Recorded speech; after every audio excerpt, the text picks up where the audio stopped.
Struggling to give your team access to Zoho Books without sharing your password? Learn to add a user in under 2 minutes.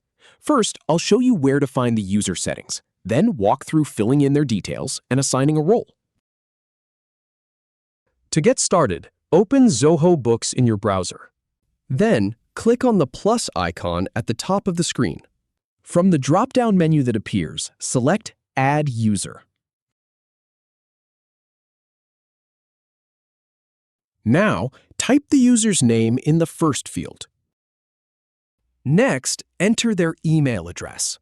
Then, select a role from the drop-down. This determines their permissions. Then, click on Staff to assign them as staff. Finally, click on Save to add the user. And that's it.